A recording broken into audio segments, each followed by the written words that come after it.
Hi friends, welcome to my channel my family dairy. ఎలా ఉన్నారండి? అందరూ బాగున్నారా? నేను కూడా బాగున్నానండి. మీరందరూ ఎలా ఉన్నారో నాకైతే కామెంట్ సెక్షన్లో కామెంట్ చేయండి.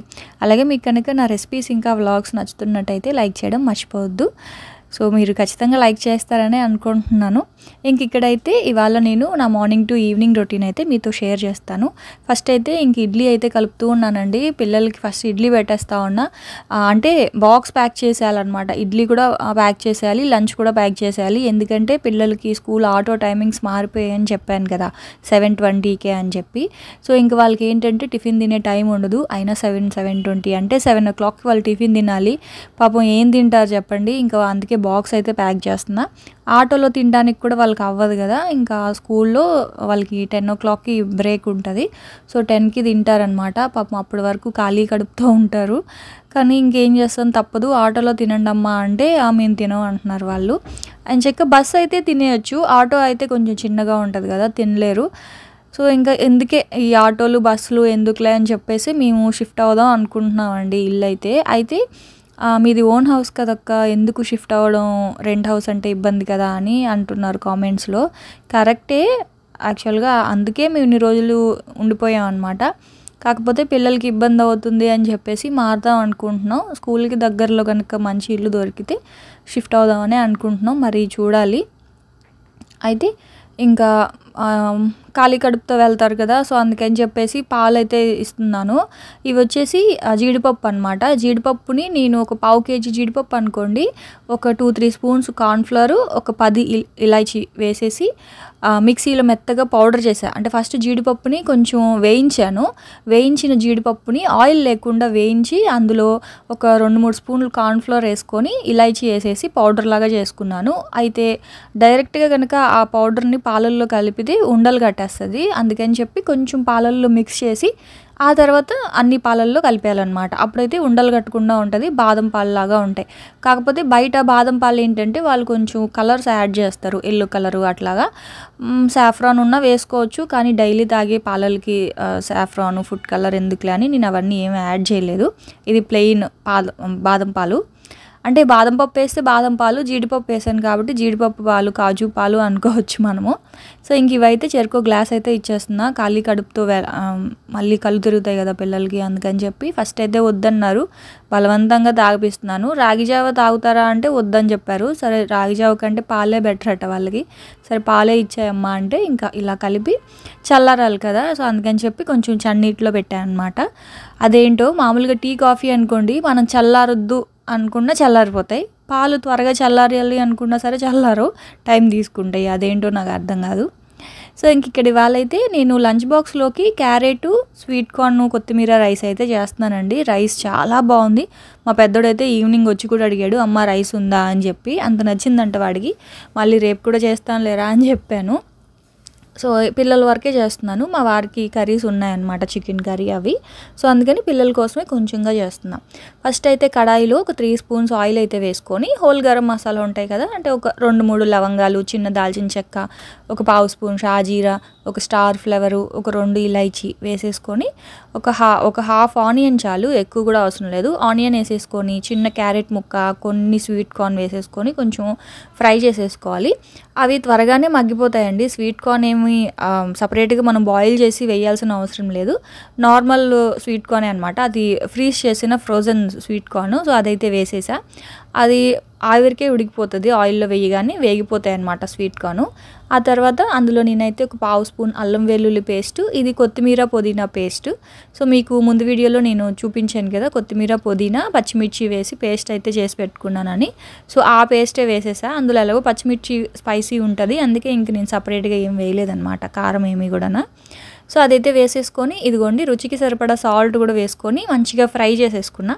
ఫ్రై చేసుకున్న తర్వాత ఉడికించుకున్న రైస్ యాడ్ చేసుకుంటే మనకి స్వీట్ కార్న్ రైస్ రెడీ అండి. చాలా బాగుంటుంది. ఎలా అంటే మనకి కొంచెం బిర్యానీ ఫ్లేవర్ వస్తుంది అనమాట, కానీ ఎక్కువ స్పైసీగా, ఎక్కువ బిర్యానీ ఫ్లేవర్తో ఉండదు. మంచిగా మసాలా రైస్ లాగా ఉంటుంది. లంచ్ బాక్స్లో పిల్లలు చాలా ఇష్టంగా తింటారు. సో ఇదిగోండి ఇలా ప్లేట్లో పెట్టా, ఎందుకంటే ప్లేటింగ్ మనకి ఇప్పుడు థంబ్‌నెయిల్‌లో పెట్టాలి కదా. చాలామంది అక్క థంబ్‌నెయిల్‌లో రెసిపీస్ పెట్టండి, అలాగే రెసిపీ పేరు కూడా మెన్షన్ చేయండి, మాకు అర్థం కావట్లేదు సెర్చ్ చేసేటప్పుడు అని అంటున్నారు కదా. సో అందుకని చెప్పి థంబ్‌నెయిల్ కోసం ఒక ఫోటో కూడా తీసుకున్నా. ఇంత కంగారులో కూడా ఇంకా మాకు యూట్యూబర్స్కి తప్పదు కదా ఇది ఫోటోలు అంటే థంబ్‌నెయిల్స్ కోసం అవన్నీ కూడా ఆలోచించాలి.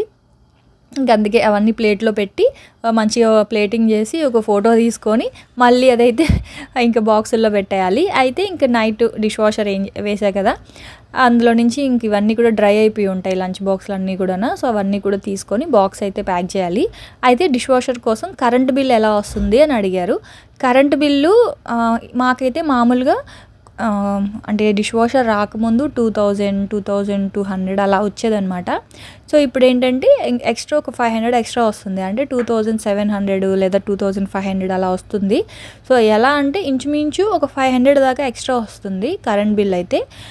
మేము అనుకోవడం డిష్ వాషర్కి ఎగ్జాక్ట్గా పవర్ బిల్లో 500 ఎక్స్ట్రా వస్తుంది అని అనుకుంటున్నాం.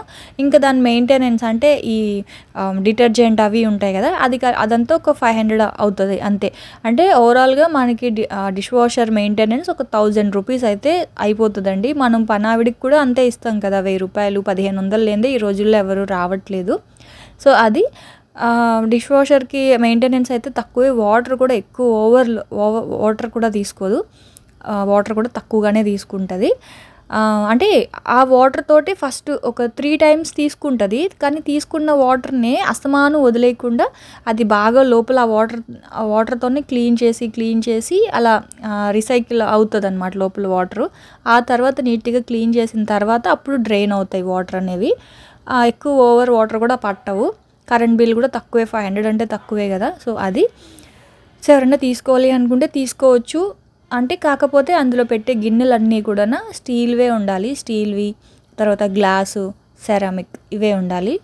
అల్యూమినియం పాత్రలు, ఐరన్ పాత్రలు పెట్టకూడదు. సో అవి మాత్రం నేను చేత్తో క్లీన్ చేసుకుంటాను అనమాట. ఒకవేళ చేస్తే ఎప్పుడైనా డీప్ ఫ్రైస్ అలాంటివి చేస్తాం కదా కడాయిల్లో, అవి మాత్రం ఐరన్ కడాయిలు అలాంటివి ఉన్నప్పుడు నేను క్లీన్ చేసుకుంటాను చేత్తోనే. సో అది ఇంక ఇక్కడైతే ఆ పిల్లలకైతే ఫస్ట్ బాక్స్ అయితే ప్యాక్ చేస్తూ ఉన్నా. ఇంకా ఇడ్లీ చెప్పాయి కదా, పాపం పిల్లలకి ఇడ్లీ తినే టైం కూడా లేదు, ఇంకందుకని చెప్పి. అయితే చట్నీ పైన ప్లేట్ మీద వేయచ్చు కదక్క, ఇడ్లీలో పెట్టేస్తారు ఎందుకు మీరు అని. ఏం లేదండి, పిల్లలు ఆ ఇడ్లీ చట్నీ సపరేట్గా పెడితే అస్సలు ఇంత కూడా తినరనమాట. అలా డ్రైగా ఉత్తి ఇడ్లీ తినేస్తారు, చట్నీ వదిలేస్తారు. అందుకే నేను కర్రీస్ కానీ లేకపోతే ఇట్లా చట్నీ కానీ రైస్లో వేయడం లేదా ఇడ్లీలో వేయడం చేస్తాను. అది కాకుండా ఇడ్లీలో వేస్తే కారిపోకుండా ఉంటుంది. పైన ప్లేట్ మీద కనుక చట్నీ పెట్టామంటే బయటికి లీక్ అవుతుంది అనమాట. అందుకని చెప్పేసి ఇంకా నేను ఇడ్లీలోనే అంటే సైడ్న కొంచెం చట్నీ పెట్టేస్తాను. సో అది అందుకని చెప్పేసి సపరేట్గా పెట్టుకోవచ్చు, చిన్న బాక్స్లో సపరేట్గా పెడితే పిల్లలు అస్సలు తినరు, అందుకని ఇడ్లీలో వేసేస్తున్నా. సో ఇంకా బాక్స్లన్నీ ప్యాక్ చేసి ఇచ్చేసాను. మా వారికేమో నైట్ కర్రీస్ ఉన్నాయన్నమాట. చికెన్ కర్రీ, గోంగూర కర్రీ మీకు ముందు వీడియోలో చూపించా కదా. సో కర్రీస్ ఉన్నాయి, అవే ప్యాక్ చేస్తాను. అంటే పాడైపోవా అక్క అని అడుగుతారు. ఏం పాడవ్వండి. ఇప్పుడు చూడండి, మనం మధ్యాహ్నం వండిన కూరలు నైట్కి తింటాం కదా, అవేం పాడవవు కదా. సో ఇవి కూడా అలాగే నైట్ వండినవి మళ్ళీ మధ్యాహ్నానికి కూడా ఉంటాయి. కాకపోతే నేను ఫ్రిడ్జ్లో పెట్టేస్తా. ఫ్రిడ్జ్లో పెట్టి మళ్ళీ ఇప్పుడు ఉదయం లేచి అవి బాక్స్ ప్యాక్ చేస్తాను. అయితే వేడి చేయను, వేడి చేస్తే పాడయ్యే ఛాన్స్ ఉంటాయి, అందుకే నేను వేడి చేయను. అలా ఫ్రిడ్జ్లో నుంచి తీసి అలాగా కూల్గా ఉన్న కర్రీసే పెట్టేస్తాను. మధ్యాహ్నం తింటారు కదా, సో మధ్యాహ్నం తినే టైంకి అవి నార్మల్ టెంపరేచర్కి వచ్చేస్తాయి, అంటే రూమ్ టెంపరేచర్కి వచ్చేస్తాయి. కాబట్టి కర్రీ అనేది నార్మల్గా ఉంటుంది. సో పాడవదు, టేస్ట్ కూడా బాగుంటుంది. అంటే రోజు అలా చేయడము ఒక్కొక్కసారి అండి. అంటే పిల్లలేమో ఈ రైస్ తింటారు, క్యారెట్ రైస్, వాళ్ళు స్వీట్ కార్న్ రైసు, పులావు, తర్వాత ఎగ్ ఫ్రైడ్ రైసు ఇలాంటివి తింటారు పిల్లలు. అన్నం కూర కలుపుకొని తిన్నారు కదా. మా వారు ఏంటంటే అన్నం కూర కలుపుకొని తినేలాగా ఉండాలి. సో పిల్లలకి ఒకలాగా, మా వారికి ఒకలాగా. అప్పుడు ఏమవుతుందంటే ప్రతిరోజు ఇంక ఇద్దరికి వండలేం కదా ఉదయం పూట. సో నైట్ టైం ఇలా ఒక్కొక్కసారి కర్రీస్ ఉన్నాయి అంటే మెయిన్గా పులుసు కూరలు, ఇలా గోంగూర పులుసు ఇట్లాంటివి ఏంటంటే పాడవవు కదా. సో అలాంటివి అయితే నేను ఉదయానికి ప్యాక్ చేస్తానన్నమాట. సో అది. సో దానికి ఎలాగో కర్రీస్ ఉన్నాయి కాబట్టి ఇంక అవన్నీ పక్కన పెట్టేసి వచ్చాను. సో పిల్లలైతే 7:20కే వెళ్ళిపోయారు. మా వారైతే రెడీ అవుతా ఉన్నారు. ఇంక ఈ లోపల బాల్కనీ అంతా క్లీన్ చేస్తున్నానండి. మొన్న వర్షాలు పడ్డాయి కదా! వర్షాలకి మొక్కలన్నీ బాగా గుబురుగా వచ్చేసాయన్నమాట. అంటే మంచిగా చిగుర్లు వచ్చేసి బాగా ఎదిగాయి. ఎదిగినప్పుడు ఏమవుతాయంటే మనకు బాల్కనీ అంతా గుబురుగా ఏదో అలా ఉంది. అంటే కొంచెం మెస్సీగా అనిపించింది. అందుకే ఇంకా ఆ మొక్కలన్నీ కూడా తీసేసి మెట్ల మీద కొన్ని, తర్వాత మేడ మీద కొన్ని పెట్టేశాను. ఇప్పుడు అలా గుబురుగా ఎదిగాయి కదా! సో కట్ చేసుకున్నాం అనుకోండి, అవి కట్ చేసి వేరే పాట్‌లో వేసుకుంటే మనకి ఇంకా అవి కూడా మంచిగా ఎదుగుతాయి. ఇప్పుడు వర్షాలు పడుతున్నాయి కాబట్టి. కాకపోతే నా దగ్గర వేరే పాట్స్ లేవు. అందుకని చెప్పేసి ఇంకా కట్ చేయలేకపోయాను. ఇంక ఉన్న మొక్కలన్నిటిని కూడా దారం పెట్టి కట్టేసా అనమాట. అవేంటంటే గుబురుగా ఇలా విచ్చుకున్నట్టు అయిపోయాయి. సో వెళ్ళేటప్పుడు వచ్చేటప్పుడు తగిలి ఆకులన్నీ పోతున్నాయి అనమాట. అందుకని చెప్పి దారం పెట్టి అవన్నీ కట్టేశాను. అంటే ఇట్లా విచ్చుకున్నట్టు కాకుండా కొంచెం దారం పెట్టి కట్టేసి అవన్నీ కూడా కొన్ని మెట్ల మీద, కొన్ని మేడ మీద అలా పెట్టేశా. సో మనకి ఇండోర్ మొక్కలు బాగా ఎదగాలి అంటే ఇంట్లో పెట్టకూడదు, మేడ మీద పెట్టకూడదు, బాల్కనీస్లోనే పెట్టాలి. లైట్ తగలాలి, అలా అని చెప్పి ఎండ తగలకూడదు అనమాట ఇండోర్ ప్లాంట్స్కి. అప్పుడైతేనే చాలా మంచిగా గ్రో అవుతాయి, త్వరగా గ్రో అవుతాయి. అవి మనీ ప్లాంట్స్ కావచ్చు, లేకపోతే ఇప్పుడు అక్కడ కనిపిస్తున్నాయి కదా అవన్నీ అనమాట. సో అందుకే నేను బాల్కనీలోనే పెడతా. ఇంట్లో పెట్టినా సరే మళ్ళీ తెచ్చి బాల్కనీలో పెట్టి 2 days ఉంచి మళ్ళీ ఇంట్లో పెడతా అనమాట. అట్లా మారుస్తూ ఉంటా. ప్రస్తుతానికి ఏంటంటే ఇంట్లో మొక్కలు అసలు ఏమీ లేవు, అన్నీ బాల్కనీలోనే పెట్టేశా. ఎందుకంటే మొన్న వర్షాలు పడ్డాయి కదా, మంచిగా ఉంటాయి, హెల్తీగా ఉంటాయి మొక్కలు అని చెప్పి అన్ని బాల్కనీలో పెట్టా. ఇంట్లో అయితే ఏమీ లేవు మొక్కలు, అందుకే ఎక్కువ అయిపోయాయి బాల్కనీలో. సో ఇంక అవన్నీ కూడా తీసేసి కొన్ని మెట్ల మీద, కొన్ని మేడ మీద అలా పెట్టేశాను. మేడ మీద పెడితే చెట్టు అయితే ఎదగదు, అయినా సరే ప్లేస్ లేదని ఇంకొన్ని మేడ మీద కూడా పెట్టేశాను అనమాట. పెట్టేసి ఇంక మొత్తం అంతా కూడా ఇదిగోండి ఇలాగ కడిగేస్తూ ఉన్నా. కొంచెం మట్టి అది కూడా మొక్కల మధ్యలో ఉండిపోయింది. ఇంకా ఇలా చీపురుతోటి మొత్తం అంతా కడిగేసి మళ్ళీ మాప్ స్టిక్ తోటి వాటర్ అంతా తుడిచేసామనుకోండి, ఇలా డ్రై అయిపోయింది. అప్పుడు ఇంక ముగ్గు అయితే పెట్టేశాను అనమాట. సో ముగ్గు పెట్టేసి ఇంకా మా వారికి ఏంటంటే బాక్స్ అయితే ఇంకా ప్యాక్ చేసేస్తున్నా. ఇదిగోండి ఇది చికెన్ కర్రీ, ఇది గోంగూర కర్రీ నైట్ చేసింది. సో పిల్లల కోసం చేసిన క్యారెట్ రైస్ ఉంది కదా, సో అది కొంచెం బాక్స్లో పెట్టాను అనమాట. సో టేస్ట్ చేస్తారు కదా అని చెప్పి అంతే. టిఫిన్ అయితే ప్లేట్లో పెట్టి ఇచ్చేసా. టైం ఉంది. మామూలుగా అయితే ఏంటి, పిల్లలు మా వారు ఒకే టైంకి రెడీ అవుతారు కదా, సో బాత్రూమ్ ఖాళీ ఉండదు. త్వరగా రండి అని చెప్పి గొడవ పడుతూ ఉంటారు. మా వారేమో త్వరగా రండిరా బాబు అని చెప్పి, ఒక్కొక్కసారి మా వారు త్వరగా స్నానానికి వెళ్తే పిల్లలు డాడీ త్వరగా రా డాడీ అని చెప్పి ఇలా నడుస్తూ ఉంటుంది ఉదయం పూట మా ఇంట్లో. ఇప్పుడు ఏంటంటే పాపం పిల్లలు త్వరగా వెళ్ళిపోయారు కదా, సో బాత్రూమ్ ఖాళీ అయిపోయింది. సో మా వారు కొంచెం స్లోగా రెడీ అయ్యారు, టైం ఉందన్నమాట. ఇంక అందుకే టిఫిన్ కూడా తినేసి వెళ్ళిపోయారు. ఆ తర్వాత ఇంక ఇక్కడేమో బట్టలు ఆరేద్దామని చెప్పి పైకి అయితే వచ్చా. పిల్లలు యూనిఫామ్స్ అనమాట. మా పెద్దోడికి ఏమో డైలీ ఉండాలట ఇంకా యూనిఫాము, ఇంకొక పేర్ అయినా తీసుకోవాలి. ఎందుకంటే వాడు ఈవినింగ్ టైంలో స్పోర్ట్స్ క్లాస్ ఉందని చెప్పాయి కదా స్కూల్లో. సో అప్పుడు ఏంటంటే ప్రతిరోజు స్పోర్ట్స్ యూనిఫామే వేసుకోవాలన్నమాట. ఎల్లో కలర్ ఉంది కదా, so yellow colour, blue colour, విష్ణుదేమో బ్లూ కలరు, లక్కీదేమో ఎల్లో కలర్ అనమాట.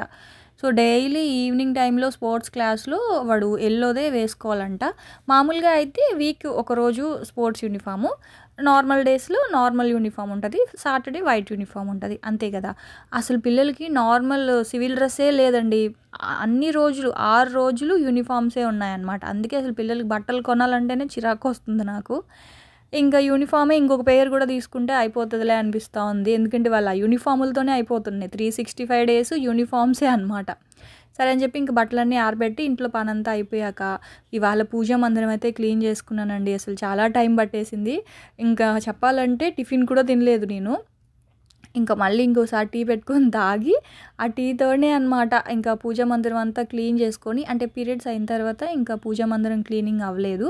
సో ఇప్పటికి 1 week అయిపోతుంది నేను పూజ చేసి. ఇంకా 5 days ఇల్లు క్లీనింగ్ తోటే అయిపోయింది. ఇల్లు క్లీన్ చేసుకోవడం, బట్టలు ఎండ వస్తుంది కదా, బట్టలు అవన్నీ వాష్ చేయడం ఇలాగే అయిపోయింది. సో ఇంక ఇవాళ లేట్ చేయకూడదు, మళ్ళీ రేపు ఫ్రైడే అప్పుడు క్లీనింగ్ అవ్వదు కదా, ఫ్రైడే రోజు క్లీన్ చేయకూడదు. అందుకని చెప్పి థర్స్డే రోజే ఇంక మొత్తం అంతా ఇల్లు క్లీన్ చేసుకొని మళ్ళీ పూజా మందిరం అంతా క్లీన్ చేసుకొని పూజ చేసుకుంటున్నా. యాక్చువల్గా లేట్ అయిపోయింది, 10:30, 11 అలా అయిపోయినట్లుంది. అయినా సరే పూజ చేసేద్దాంలే, మళ్ళీ రేపటికి ఎందుకు పోస్ట్పోన్ చేయడం అని చెప్పి మామూలుగా అయితే నేను పూజా మందిరం అంతా క్లీన్ చేసేసి ఈవినింగ్ పూజ చేసుకుంటా. అంటే 11:00 ఎందుకులే పూజ చేయడం అని చెప్పి. కాకపోతే నాకు కొంచెం బ్యాక్ పెయిన్ వస్తుందనమాట. ఎక్కువసేపు నించొని మొత్తం అంతా క్లీన్ చేసి ఇల్లు మాప్ పెట్టుకొని చాలా టైం అయిపోయింది. సో నించొని కాళ్ళు నొప్పులు వస్తున్నాయి. అందుకని చెప్పి ఇంక త్వరగా పూజ చేసేస్తే కొంచెంసేపు రెస్ట్ తీసుకోవచ్చు కదా, నిద్రపోవచ్చు. మళ్ళీ నిద్రపోయామనుకోండి మళ్ళీ ఈవినింగ్ పూజ చేయడానికి చేయొద్దని చెప్పారు. నిద్రపోతే మళ్ళీ స్నానం చేసే చేయాలి అన్నారు పూజ. అందుకని చెప్పేసి ఇంకా నేను 11 అయినా సరే పూజ అయితే చేసేసా. మామూలుగా 11కి అయితే నేను చేయను. సో ఇంక అలా ఆ తర్వాత ఇంకా పూజ అయితే చేసేసి ఆ తర్వాత ఇంకా మధ్యాహ్నం కొంచెం అన్నం తిని మళ్ళీ వీడియో ఎడిటింగ్ వర్క్స్ ఉంటాయి కదండి. సో వీడియో అలా నిద్ర ఏం పోను, యాక్చువల్గా చెప్పాలంటే నిద్రపోను, కాకపోతే అలా నడుము వాలుస్తా అనమాట. అలా నడుము వాల్చి వీడియో ఎడిటింగ్ వర్క్స్ ఉంటాయి కదా, సో ఆ ఎడిటింగ్, వాయిస్ ఓవర్ ఇవ్వడం, వీడియో అప్లోడ్ చేయడం ఇట్లా అవుతూ ఉంటుంది. సో ఆ తర్వాత ఆ పని అంతా అయిన వెంటనే ఇంక 4:00కి కరెక్ట్గా పిల్లలు వచ్చేస్తారు. సో 4 అవ్వగానే పిల్లలు వచ్చేస్తారు. ఇంక వాళ్ళు రాగానే ఆకలి అంటారు కదా, సో అందుకని ఇంక వాళ్ళ కోసం అయితే ఇక్కడ బజ్జీలు చేస్తున్నా. ఎప్పుడు నేను క్యాప్సికమ్ బజ్జీ అయితే చేస్తానండి. అయితే ఇలా కంప్లీట్ క్యాప్సికమ్తో ఎప్పుడు బజ్జీలు అయితే చేయలేదు. బయట అమ్ముతూ ఉంటే చూసా, కానీ ఎప్పుడైతే నేను చేయలేదన్నమాట. ఎప్పుడు పెద్ద పెద్ద క్యాప్సికమ్స్ ఉంటాయి కదా, సో వాటిల్ని పొడవుగా కట్ చేసి అలా బజ్జీలు అయితే వేస్తా. సాస్తో తింటే చాలా బాగుంటాయి క్యాప్సికమ్ బజ్జీలు. అయితే ఇంక ఇవి మొన్న తీసుకున్నాను కదా మార్కెట్లో చిన్నవి. ఫస్ట్ అనుకున్నాను గుత్తి వంకాయ లాగా గుత్తి క్యాప్సికమ్ లాగా చేద్దాం, మసాలా క్యాప్సికమ్ అని అనుకున్నా. కానీ సరేలే బజ్జీలు ఒకసారి ట్రై చేద్దామని చెప్పి మళ్ళీ ఇవి చేద్దాం అవి చేద్దాం 1/2 kg తీసుకున్నా. 1/4 kg ఏమో ఇప్పుడు బజ్జీలు చేస్తున్నాను, ఇంకో 1/4 kg ఫ్రిడ్జ్లో పెట్టేసా. నా దగ్గర పెద్ద క్యాప్సికమ్స్ కూడా ఉన్నాయి. సో ఒక పెద్ద క్యాప్సికమ్ తీసుకొని కట్ చేసి దానికైతే వాము, ఉప్పు దంచుకొని కొంచెం శనగపిండి కలిపి అది స్టఫింగ్ పెట్టుకున్నా అనమాట. ఆ తర్వాత మా చిన్నోడు క్యాప్సికమ్ బజ్జీలు తినడు. సో వాడి కోసం ఏంటి అంటే కొంచెం ఒక్క పొటాటోనే ఉంది. సో పొటాటో బజ్జీ వేద్దామని చెప్పి పొటాటో కట్ చేసుకున్నా. ఆ తర్వాత ఇంకా శనగపిండిని అయితే కలుపుకుంటూ ఉన్నా. అయితే డీమార్ట్లో శనగపిండి సాఫ్ట్గా ఉంది, చాలా బాగుంది అనుకున్నానండి. మామూలుగా అయితే బియ్యపిండి కలుపుతారు కదా, సో బియ్యపిండి కలిపితే మనకి ఆ రఫ్నెస్ తెలుస్తుంది బరకగా ఉంటే. డీమార్ట్లో బాగుంది కదా అనుకున్నాను, కానీ ఎందుకో తెలియదు కానీ సాఫ్ట్గానే ఉంది. నేను ప్యూర్ పిండే అనుకున్నా, కానీ అంత టేస్ట్ లేదనమాట. అంటే చేసిన తర్వాత అంత టేస్ట్ లేదు, కానీ పట్టుకొని చూస్తే మాత్రం చాలా సాఫ్ట్గా ఉంది శనగపిండి. సో ఎవరైనా తీసుకునేటప్పుడు చూసి తీసుకోండి. డీమార్ట్లో పెద్దగా ఏం బాగాలేదు, కానీ బియ్యపిండి, శనగపిండి ఇవన్నీ కూడా మనం ఇంట్లో పట్టించుకుంటే మాత్రం చాలా బాగుంటాయి కదా, టేస్ట్ కూడా చాలా బాగుంటాయి. సో ఇంక ఇక్కడైతే ఇదిగోండి ఇలా బజ్జీలు అయితే వేసేసా. నాకు అనిపించింది ఏంటంటే ఈ క్యాప్సికమ్ బజ్జీల లోపల స్టఫింగ్ పెడితే బాగుండేమో అనిపించింది. ఆలు స్టఫింగ్ ఉంటుంది కదా మనం సమోసాలో పెడతాము, సో ఆ స్టఫింగ్ అనేది ఇక్కడ ఈ క్యాప్సికంలో స్టఫ్ చేసి దాంతో బజ్జీలు వేస్తే సూపర్గా ఉంటాయేమో అనిపించింది. కాకపోతే ఇంకా నా దగ్గర ఆలు కర్రీ లేదు, ఇలా నార్మల్గా వేసేసా. మీరు ఎవరైనా సరే ఇలా చిన్న క్యాప్సికమ్ తోటి బజ్జీలు వేయాలి అనుకుంటే లోపల ఆలు స్టఫింగ్ పెట్టి చేయండి. ఆలు స్టఫింగ్ కాకపోయినా నాకు అనిపించింది ఏంటంటే చీజ్ ఉంటుంది కదా, సో చీజ్ కూడా తురిమేసి కొన్ని స్వీట్ కార్న్ లేకపోతే కొంచెం క్యాప్సికమ్ చిన్న ముక్కలు కట్ చేసి అవన్నీ కూడా లోపల స్టఫ్ చేసి చీజ్తో కలిపి పెట్టినా బాగుంటుంది, ఆలు కర్రీ స్టఫింగ్ పెట్టినా బాగుంటుంది అని అనిపించింది. సో మొత్తానికి ఇలా వచ్చాయన్నమాట. సో డైరెక్ట్గా మనం ఈ క్యాప్సికమ్ తోటి కర్రీ కూడా చేసుకోవచ్చండి, క్యాప్సికమ్ బజ్జీలతోటి. అంటే ఒక్కొక్క రెసిపీ చేస్తుంటే అలా మనకు ఐడియాలు వస్తూ ఉంటాయి కదా. ఇంకా మా చిన్నోడికేమో ఆలు బజ్జీలు అయితే పెట్టించేసి నేను మా పెద్దోడు క్యాప్సికమ్ బజ్జీలు తింటా ఉన్నాం. అయితే మేము సాస్ తింటున్నాం కదా, మా చిన్నోడు అస్సలు సాసే తినడు అనమాట. సో వాడు ఏంటంటే దూరంగా కూర్చున్నాడు, అసలు సాస్ వాసన వచ్చినా కూడా వాడు వామిటింగ్ చేసుకుంటాడు, చీచీ అంటాడు అనమాట వాడు. అందుకని చెప్పి వాడు దూరంగా కూర్చొని తింటుంటే నేను మా పెద్దోడు మాత్రం సాస్ వేసుకొని తింటున్నాం. క్యాప్సికమ్ బజ్జీలు చాలా బాగుంటాయండి సాస్ తోటి. సో ఇదిగోండి ఇంకలా నేను కూడా బజ్జీలు అయితే కొన్ని నేను మా పెద్దోడు తినేసాం. సో మా వారాడానికి టైం పడుతుంది కదా, అందుకని నేను పిల్లలు అయితే ఫస్ట్ బజ్జీలు తినేసి ఆ తర్వాత ఇంకా కిందకు వస్తే ఇక్కడ మా వీధిలో వినాయక చవితి హంగామా, అంటే వినాయక చవితి అయిపోయిన తర్వాత ఒక్కొక్క రోజు ఒక్కొక్కటి. అయితే జల్దీఫై గురించి ముందు రోజు చెప్పా కదా! సో, జల్దీఫై 2 డేస్ తర్వాత పోస్ట్‌పోన్ చేశారంట. అయితే ఆ రోజు "నువ్వు చికెన్ వండావు కదక్క! జల్దీఫై వాడడానికి గుడిలోకి ఎలా వెళ్తావు?" అని అన్నారు. నేను గుడిలోకి వెళ్ళనండి. ఇదిగోండి ఇప్పుడు మా ఇంటి ముందే ముగ్గేస్తున్నారనమాట ఇదంతాన. సో, ఇక్కడే అందరూ నించోవడం లేదా ఇంట్లో నుంచి చైర్స్ తెచ్చి వేసుకుంటారు. అందరూ మైక్‌లో చెప్తారు జల్దీఫై నంబర్స్ అనేవి.